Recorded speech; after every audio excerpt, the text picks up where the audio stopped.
Hello everyone, আজকে আমরা চলে এসেছি 100 ফিট মাদানী এভিনিউ ঠিকানাতে। এটার এন্ট্রি ফি হচ্ছে 300 টাকা করে পার পারসন।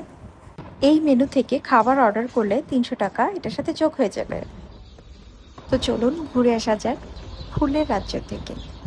ঢাকার যানজট এবং কোলাহল থেকে যদি মুক্তি পেতে চান তাহলে এটি আপনার জন্য একটি শান্তির ঠিকানা।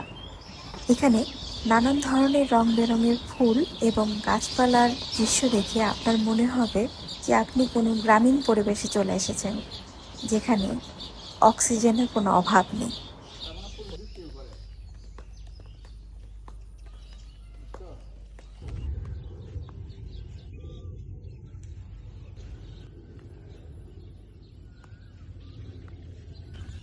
এখানে জায়গায় জায়গায় সুন্দর সুন্দর দোলনা ঝোলানো রয়েছে, যেখানে আপনি আপনার একান্ত সময় কাটাতে পারেন।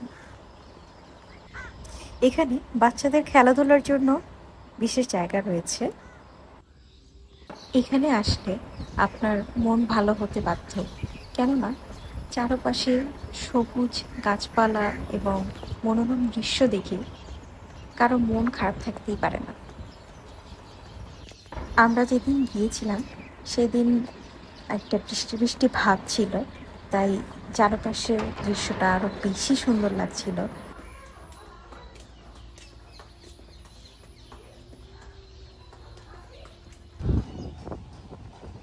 ঠান্ডা ঠান্ডা বাতাস, সাথে কালো মেঘে আচ্ছন্ন আকাশ, খুব মনোরম একটি দৃশ্য, যেটা ভাষায় প্রকাশ করা অসম্ভব। একটু পরেই বৃষ্টি নামতে শুরু করে এবং আমরা বারান্দা থেকে বৃষ্টির যে মনোরম দৃশ্যটি তা উপভোগ করছিলাম। সত্যি অসাধারণ একটি অনুভূতি, যা ভাষায় প্রকাশ করা সম্ভব নয়। আমরা যে টাইমে গিয়েছিলাম সে টাইমে ফুলের পরিমাণ একটু কম ছিল। শীতকালে ফুলের পরিমাণ অনেক বেশি থাকে, তখন চারপাশ দেখতে আরো বেশি সুন্দর লাগে। তো আমরা চলে এসেছি একটি কফি লাউঞ্জে। এখানে ওদের লাঞ্চ সার্ভ করে থাকে। কফি লাউঞ্জটা খুব সুন্দরভাবে সাজানো, আর্টিফিশিয়াল ফুল দিয়ে এবং সুন্দর সুন্দর লাইট দিয়ে খুব সুন্দরভাবে সাজানো গোছানো ছিল।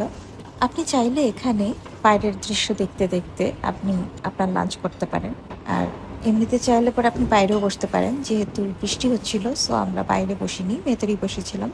এবার লাঞ্চের পালা। ওরা আমাদেরকে একটি রিফ্রেশিং ড্রিঙ্কস সার্ভ করেছিল, যেটা ওয়াটারমেলন জুস, এবং আমরা একটা চাইনিজ প্ল্যাটার অর্ডার করেছিলাম।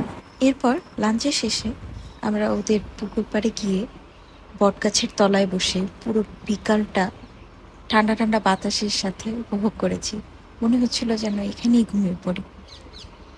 আজকে এই পর্যন্তই। দেখা হবে আবার অন্য কোনো ভিডিওতে।